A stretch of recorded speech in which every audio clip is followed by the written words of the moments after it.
আসসালামু আলাইকুম, সবাইকে স্বাগতম।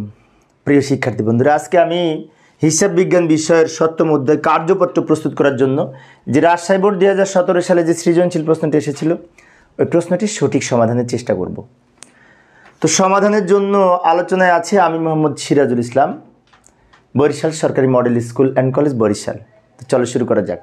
প্রথমে আমরা প্রশ্নটা দেখি, প্রশ্ন কী বলা আছে। এই যেখানে একটি প্রশ্ন দেওয়া আছে, প্রশ্ন রাজশাহী বোর্ড 2017 সালে 9 নং অঙ্ক, 11টা প্রশ্ন ছিল, তার মধ্যে যে 9 নম্বর অঙ্কে এই প্রশ্নটা ছিল।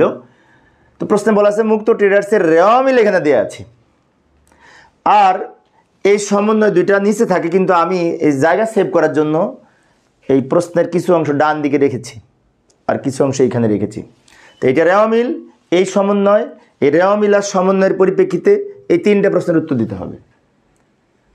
তো আমাদের প্রথমে ক নাম্বারে বলছে 1 এবং 2 নং সমন্বয়ের জাবেদা করে। এখানে 2টা মাত্র সমন্বয় আছে, যেহেতু কার্যপত্র বেশি সমন্বয় দিলে অনেক বড় হয়ে যায়, সেজন্য ছোট করে দিয়েছে। সুন্দর একটি প্রশ্ন, 2টা মাত্র সমন্বয়, এই 2টার সমন্বয়ের জাবেদা করতে বলছে। তাহলে আমরা এই 2টার সমন্বয়ের আগে জাবেদা করি ক নাম্বারের সমাধানের জন্য।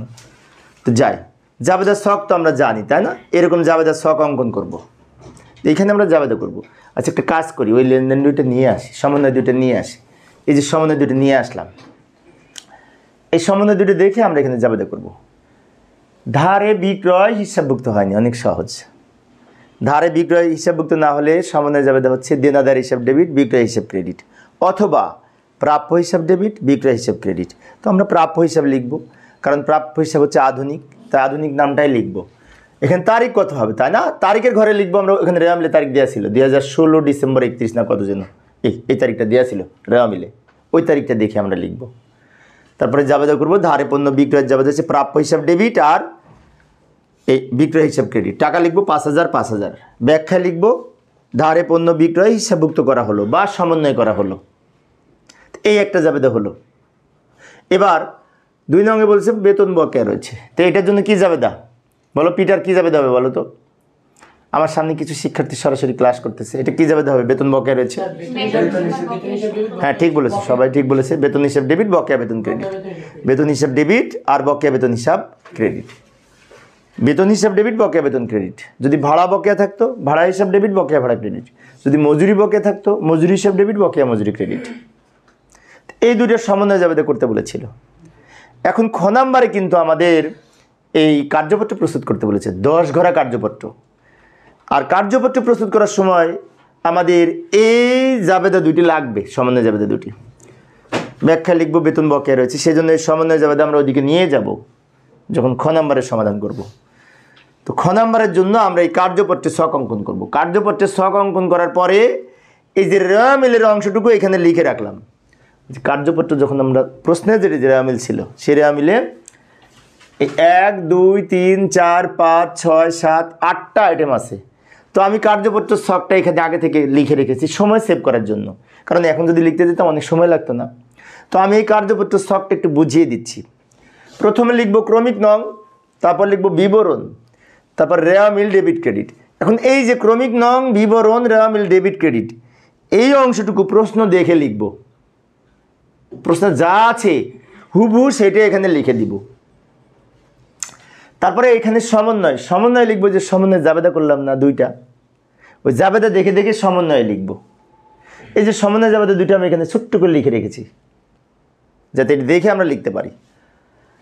তো আমরা সমন্বয়ে এখন টাকা লিখব। কিভাবে লিখব লক্ষ্য করি। প্রথম জাবেদাটা পড়ি, প্রাপ্য হিসাব ডেবিট, বিক্রয় হিসাব ক্রেডিট। এই কোণে আমি ছোট্ট করে লিখে রেখেছি প্রাপ্য হিসাব ডেবিট 5000 টাকা। তো প্রাপ্য হিসাব কি আছে, এই যে প্রাপ্য হিসাব আছে।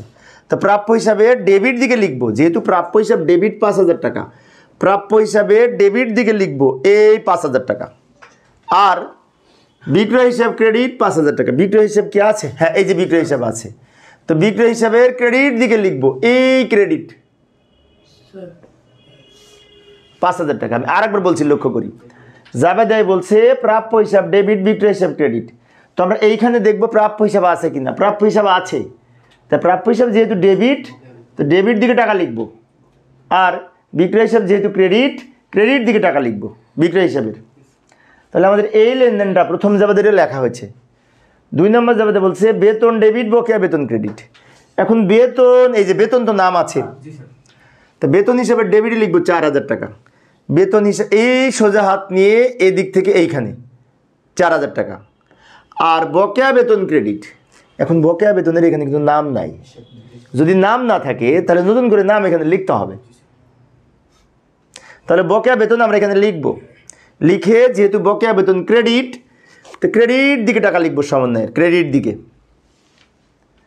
আমাদের সমন্বয়ের দুইটা সমন্বয়ের টাকা লেখা শেষ, এবার যোগ বিয়োগ করব। কিন্তু যোগ বিয়োগ করার আগে আমরা একটু চেক করব যে ঠিক মতো লিখছি কিনা। যেমন 5000 ডেবিটে লিখছি, 5000 ক্রেডিটে লিখছি, তার মানে এটা ঠিক ঠিক সমান সমান আছে। 4000 ডেবিটে লিখছি, 4000 ক্রেডিটে লিখছি, সমান সমান আছে। এখন আমরা যোগ বিয়োগ করে সমন্বিত রেওয়ামিল করব। সমন্বিত রেওয়ামিল কি? সমন্বিত রেওয়ামিল হচ্ছে রেওয়ামিল আর সমন্বয় যোগ বিয়োগ করে আমরা যে আইটেমগুলি পাবো তাকে বলা হবে সমন্বিত রেওয়ামিল। এখন এই লাইন লিখবো কিভাবে, ভালো করে লক্ষ্য করি। হাতে নগদ এইখানে টাকা আছে আর এদিকে কোথাও টাকা নাই, তাহলে এখানে যেহেতু ডেবিটে আছে সমন্বিত রেওয়ামিলে ডেবিটে লিখব। একটা হলো মূলধন, একটি মাত্র টাকার, কোথাও টাকা নাই, তাই মূলধন যেহেতু আর কোথাও টাকা নাই ক্রেডিট দিকে আছে, তাই সমন্বিত রেওয়ামিলের ক্রেডিট দিকে লিখব। আসবাবপত্র ডেবিটে আছে আর কোথাও টাকা নাই, তাহলে সমন্বিত রেওয়ামিলের ডেবিটে লিখব। প্রাপ্য হিসাব ডেবিটেও আছে, এখানেও ডেবিট। এই যে ভালো করে লক্ষ্য করি, প্রাপ্য হিসাব এখানেও টাকা, এখানেও টাকা, তাহলে এখানে কিন্তু ডেবিট আর এখানেও ডেবিট। তাহলে ডেবিট ডেবিট কিভাবে বলো? যোগ হবে। রাইট, আমার সামনে কিছু শিক্ষার্থী ক্লাস করতেছে, ওরা ভালো পারতেছে, বলছে যোগ হবে, অর্থাৎ এই ডেবিট আর ডেবিট দুটো যোগ করে ডেবিট দিকে লিখব। এবার আসি প্রদেয় হিসাব, একটি মাত্র আইটেম ক্রেডিটে আছে, তো ক্রেডিটে লিখে দিব। বিক্রয় হিসাব এটাও ক্রেডিট, এটাও ক্রেডিট। বিক্রয় হিসাব এখানে ক্রেডিটে আছে, আবার বিক্রয় হিসাব এখানেও ক্রেডিট আছে, তাহলে ক্রেডিট ক্রেডিট কি হবে? যোগ হবে। ঠিক বলেছো শান্ত, ঠিক বলেছো, যোগ হবে। রাব্বি ঠিক বলেছো, যোগ হবে। তাহলে 23,000 আর 5,000 যোগ করে 28,400 এই ক্রেডিটে হবে।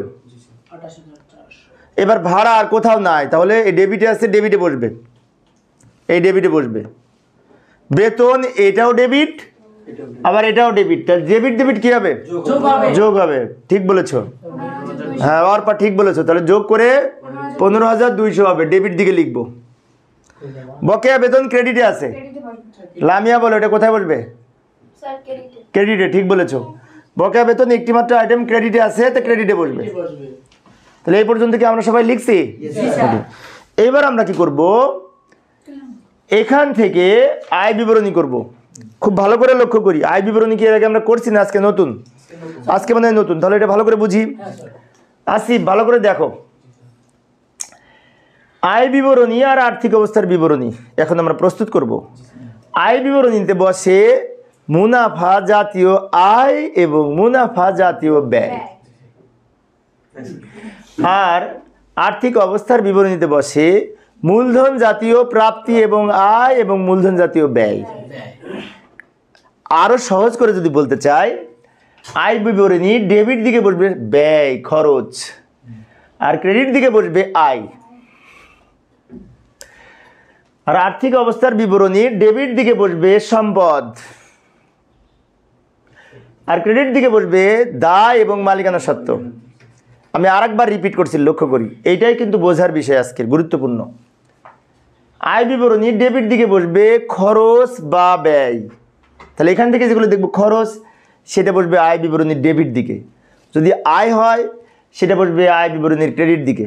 তাহলে আয় আর খরচ গেল, বাকি থাকে কি? 5 ধরনের হিসাব না, আয়, দায়, খরচ, মালিকানা সত্ত্ব, সম্পদ। তো তাহলে এখানে আয় ব্যয় ডেবিটে, আয় ক্রেডিটে, আয় ব্যয় বিবরণীতে, আয় বিবরণীতে চলে গেছে। আর বাকি আছে কি? সম্পদ, দায়, মালিকানা সত্ত্ব। সম্পদ বসবে আর্থিক অবস্থার বিবরণীর ডেবিট দিকে, আর মালিকানা সত্ত্ব আর দায় বসবে আর্থিক অবস্থার বিবরণীর ক্রেডিট দিকে।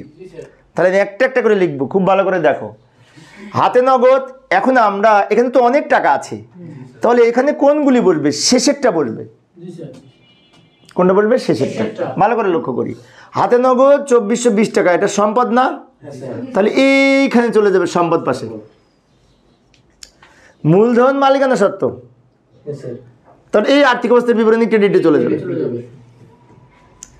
আসবাবপত্রের সম্পদ, তাহলে আর্থিক অবস্থার বিবরণীর এই সম্পদের ডেবিট দিকে বসবে। প্রাপ্য হিসাবে এটা সম্পদ, সম্পদের আর্থিক অবস্থার বিবরণী ডেবিট দিকে বসবে। প্রদেয় হিসাবে 1100 দায়, দায় তাহলে ক্রেডিটে চলে যাবে আর্থিক অবস্থার বিবরণীর। বিক্রয়টা আয়, তাহলে বিক্রয়টা কোথায় বসবে? গুড, দারুণ, পিটা ঠিক বলেছো। আয় বিবরণীর ক্রেডিটে বসবে 28,400 আয় বিবরণীর ক্রেডিটে। আরেকবার বলি, বিক্রয়টা আয়, তাই আয় বিবরণীর ক্রেডিট দিকে বসবে। এরপরে আসি ভাড়া খরচ ব্যয়, তাহলে আয় বিবরণী ডেবিটে বসবে। বেতন খরচ ব্যয়, তাহলে আয় বিবরণী ডেবিটে। বকেয়া বেতন দায়, শেষে বসবে। আমাদের সব কিন্তু লেখা শেষ। আমি আরেকবার রিপিট করছি, আয় বিবরণীতে আয় আর ব্যয় লিখেছি, আর আর্থিক অবস্থার বিবরণীতে দায়, মালিকানা সত্ত্ব এবং সম্পদ লিখেছি। এবার সবার শেষে আমরা হিসেব করব, ক্লোজ করব যে নিট লাভ হলো না নিট লস হলো। আর নিট লাভ বা লস বের হবে কিন্তু আয় বিবরণী থেকে। ভালো করে লক্ষ্য করি, তো আয় বিবরণীর কোন সাইড বড় দেখতে হবে? এখানে 20,000 আর 15,000, 35,000, আর ডান দিকে 28,000, তার মানে কি বাম দিক বড়। ভালো করে লক্ষ্য করি, এটা কিন্তু অনেক শিক্ষার্থী ভুল করে। আয় বিবরণী হিসাব করার সময় যেদিক বড় সেদিকে আগে যোগ করব। তো বাম দিক বড়, তাই বাম দিক যোগ করে এখানে লিখলাম, বাম দিক যোগ করে এখানে লিখলাম। এই যে বাম দিক বড়, যোগ করে এখানে শেষের ঘরে মোটের ঘরে লিখলাম। এখানে দুইটা নাম লিখবো, নিট লাভ অথবা ক্ষতি হবে, তাই আর শেষের ঘরে মোট লিখব। এই লাইন যোগ করে এখানে লিখছি রাব্বি, এই লাইন যোগ করে এখানে লিখছি, এটা আবার এখানে নিয়ে গেলাম। দুই দিক সমান করতে হবে, যেদিক বড় সেদিক লিখলাম, এই টাকাটা ওদিক নিয়ে গেলাম। নিয়ে যাওয়ার পরে এখন দুই দিক সমান করতে হলে এই টাকার সাথে আরো কিছু যোগ করলে এটা হবে। তার কত যোগ করতে হবে সেটা হচ্ছে এইটা থেকে এটা বাদ দিলে এখানে টাকা লিখবো। আরেকবার বলি বিষয়টা, এদিক বড় এখানে লিখছি, ওটা ওখানে নিয়ে গেছি, এইটার থেকে এটা বাদ দিয়ে এই টাকাটা হয়েছে। এইটাকে এখন এইটার লাভ না ক্ষতি, তাই না? এটা ক্ষতি, কারণ ব্যয় বড়, ডেবিট বড়। ডেবিট বড় হলে পার্থক্য ক্ষতি হয়, সেজন্য সোজা লিখবো নিট ক্ষতি। আমি আরেকবার বলছি বিষয়টা, আমাদের যদি ডান দিক বড় হতো তাহলে এটা যোগ করে এখানে নিয়ে এসে বা বিয়োগ করে এখানে টাকা হতো, তাহলে লিখতাম নিট মুনাফা। বাট বাম দিক বড় হয়েছে মানে কি ব্যয় বড়। ব্যয় যদি বড় হয় এই টাকাটা যোগ করে এখানে লিখে এখানে নিয়ে যে এটা বাদ দিয়ে যে টাকাটা পেয়েছি এটার নাম হচ্ছে নিট ক্ষতি। ব্যয় বড়, তাকে নিট ক্ষতি বলে। এখন এই নিট ক্ষতিটা আবার আর্থিক অবস্থার বিবরণীতে যাবে। কোথায় যাবে? নিট ক্ষতি মূলধন থেকে বিয়োগ হয়, তাহলে মূলধন কোন দিকে বসেছে? ক্রেডিট দিকে। তো মূলধন এইখানে, নিট মুনাফা এইখানে, নিট ক্ষতি এইখানে, বিয়োগ করবো কেমনে? তাই যদি দেখি যে মূলধন থেকে বিয়োগ করা সম্ভব হচ্ছে না, তখন নিট ক্ষতিটা আমরা মূলধন যেদিকে তার বিপরীত দিকে বসাবো, তাহলে অটোমেটিক বিয়োগ হয়ে যায়। বিষয়টা আবারও বলছি, ভালো করে লক্ষ্য করি, এই নিট ক্ষতিটা ডেবিট দিকে বসবে। অনেক শিক্ষার্থী আছে মুখস্থ করে, কিন্তু আমি একটু বুঝিয়ে দিচ্ছি। সেটা হচ্ছে নিট ক্ষতিটা কেন ডেবিটে বসে, কারণ নিট ক্ষতিটা মূলধন থেকে বিয়োগ হয়। তো মূলধন থেকে তো বিয়োগ করার সুযোগ নাই এই কার্যপত্রে, কারণ মূলধন ওইখানে, নিট ক্ষতি এইখানে, কেমনে বিয়োগ করব? সেই জন্য মূলধন যেদিকে তার বিপরীত দিকে, ডেবিট দিকে, মূলধন যেহেতু ক্রেডিটে, সেজন্য নিট ক্ষতিটা ডেবিট দিকে বসালেই কিন্তু ইনডাইরেক্টলি বিয়োগ হিসেবে গণ্য হয়। সেজন্য আমরা নিট ক্ষতি ডেবিট দিকে লিখি। এইবার যোগ করব, এই দুইটা যোগ করে মিলে যাবে যদি ভুল না হয়। যোগ করি, তো আমরা যদি ক্যালকুলেটর ব্যবহার করে এইটা যোগ করি তাহলে এই টাকাটা পাবো, আবার এইটাও যদি যোগ করি তো এই টাকাটা পাবো। তোমরা আমার সামনে যারা আছে ক্যালকুলেটরে যোগ করে, আমার কিন্তু যোগ বিয়োগে খুব ভুল হয়, তোমরা চেক করে দেখো ঠিক আছে কিনা। এইভাবে আমরা কার্যপত্র প্রস্তুত করতে পারি। তো সবার শেষে আমরা এটি ইচ্ছে করলে সব যোগ করে দিতে পারি, না করলে হবে, কিন্তু শেষের দুইটা ঘর অবশ্যই যোগ বিয়োগ করতে হবে। এইভাবে আমরা কার্যপত্র প্রস্তুত করতে পারি। তো আমার সামনে যারা আছে তারা কি তুলতে পেরেছো? জি স্যার। কারো কোনো প্রশ্ন আছে? বলো অর্পা, কারো কোনো প্রশ্ন আছে? স্যার মূলধন থেকে নিট ক্ষতিটা বাদ দিলে স্যার তারপর আমরা মূলধন, তুমি বলতে চাচ্ছ স্যার মূলধন ডেবিট দিকে, এই নিট ক্ষতি ডেবিট দিকে লিখলাম কেন, তাই তো? তো নিট ক্ষতি ডেবিট দিকে লিখলাম, কারণ হচ্ছে নিট ক্ষতিটার মূলধন থেকে বিয়োগ হয় অ্যাকচুয়ালভাবে, মূলধন থেকে বিয়োগ হয়। তো মূলধন থেকে বিয়োগ করার সুযোগ নাই, কারণটা কি, মূলধন ওইখানে, নিট ক্ষতি এইখানে। তাই আমরা যদি উল্টা দিকে লিখি ইনডাইরেক্টলি বিয়োগ হয়ে যায়। যেমন শোনো পিটার, বিক্রয় ক্রেডিটে লিখি, আর বিক্রয় ফেরত ডেবিট দিকে লেখা মানেই বিক্রয় থেকে বিয়োগ বোঝায়। তাহলে মূলধন থেকে যে সমস্ত আইটেমগুলো বিয়োগ হয় সেগুলো কিন্তু রেয়াবিলের ডেবিটে বসে। যেমন উত্তোলন মূলধন থেকে বিয়োগ হয়, উত্তোলন ডেবিট দিকে লিখি। কি ক্লিয়ার হয়েছে সবাই? তাহলে এইভাবে আমরা 10 ঘোড়া তো এই হচ্ছে আমাদের 10 ঘোড়া কার্যপত্র। কিভাবে 10 ঘোড়া হলো? 1 2 3 4 5টা এখানে অপশন, আর 5টার 10টা, দুইটা করে 10টা ঘর, টাকার ঘর, 10টা টাকার ঘর, সেজন্য 10 ঘোড়া কার্যপত্র বলে। তা আমরা এবার এই সমাপনী জাবেদা করব। তো সমাপনী দাখিলা বা সমাপনী জাবেদা কি একটু বলি। সমাপনী দাখিলা বা সমাপনী জাবেদা কি একটু বলি। তোমরা যারা অঙ্কটা লিখতে পারো না পরে লিখে নিও, দেখে আমি একটু সময় আগে এটা বোঝাই নিই। সমাপনী দাখিলা আমরা এখন প্রস্তুত করব। তো সমাপনী দাখিলা হচ্ছে আয় এবং ব্যয় হিসাব বন্ধ করার জন্য যে জাবেদা দেওয়া হয়। 4 ধরনের আইটেম নিয়ে সমাপনী জাবেদা হয়। আয় নিয়ে একটা, ব্যয় নিয়ে একটা, উত্তোলন নিয়ে একটা, আর নিট লাভ বা ক্ষতি নিয়ে একটা। তো এই অঙ্কে কি কি আছে দেখি। এই অঙ্কে আছে, এই যেমন নিয়ে আসলাম, নিট বিক্রয় আছে 28,400, এটি হচ্ছে আয়। তাহলে এটা নিয়ে একটা আমরা জাবেদা করব। ব্যয় ছিল 2টা, বেতন আর ভাড়া, আর কোনো ব্যয় নাই।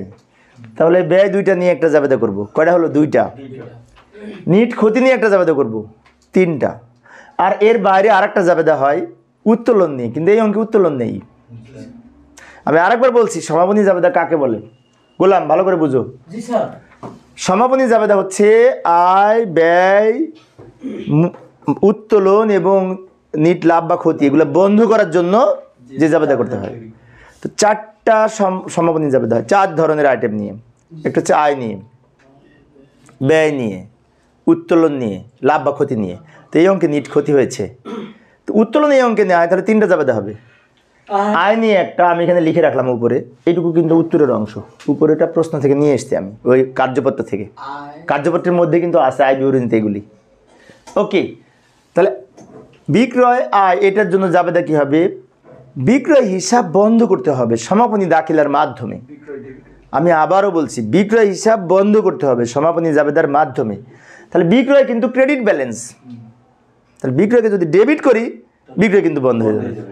সেই জন্য আমরা জাবেদা করব, তারিখের ঘরে তারিখ লিখবো ডিসেম্বর 31, বিক্রয় হিসাব ডেবিট, তাহলে বিক্রয় হিসাবটা বন্ধ হলো। ক্রেডিট ছিল, ডেবিট করা মানে হিসাব বন্ধ হবে।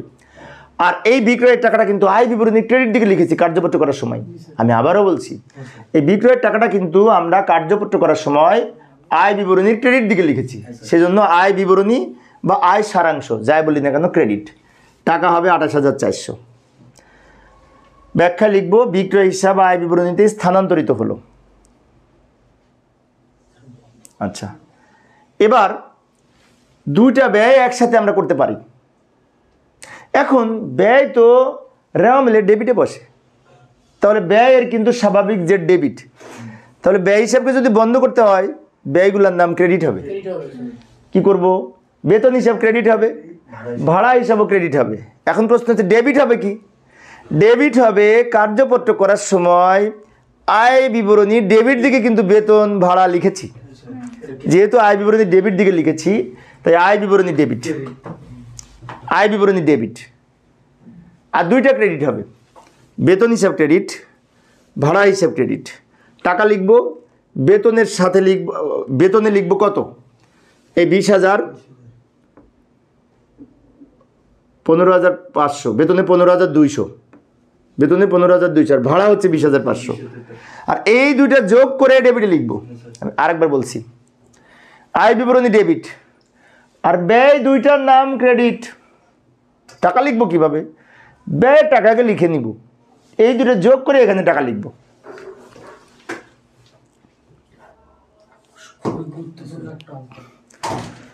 ব্যাখ্যায় লিখব, ব্যয় হিসাব সমূহ আয় বিবরণীতে স্থানান্তর করা হলো। তাহলে প্রথমে বলেছি, আবারও বলছি, সমাপনী জাবেদা সাধারণত এই অঙ্কে 3টা হবে। আয় নিয়ে একটা করেছি, ব্যয় নিয়ে করলাম, সবার শেষে নিট ক্ষতি নিয়ে। এই অঙ্কে নিট লাভ নাই, নিট ক্ষতি হয়েছে 7,300, আমরা কার্যপত্রে দেখেছি। তাহলে এই নিট ক্ষতিটা নিয়ে জাবেদা হচ্ছে। আচ্ছা, তোমরা সবাই দেখো তো কার্যপত্রর কোন দিকে নিট ক্ষতিটা আছে, ডেবিটে না ক্রেডিটে? আয় বিবরণীর কোন দিকে আছে? ডেবিটে না ক্রেডিটে? ভালো করে দেখো। আয় বিবরণীর ক্রেডিট আছে। আসিফ ঠিক বলেছে, আসিফ ঠিক বলেছে, আয় বিবরণীর ক্রেডিট আছে না? তাহলে নিট ক্ষতিটা কিন্তু আয় বিবরণীর ক্রেডিট দিকে বের হয়েছে, সেই জন্য আয় বিবরণী ক্রেডিট, সেজন্য আয় বিবরণী ক্রেডিট, নিট ক্ষতির জন্য জাবেদা। আর এটা মূলধন থেকে বিয়োগ হয়, তো মূলধন হিসাব ডেবিট, মূলধন কমে গেলে ডেবিট।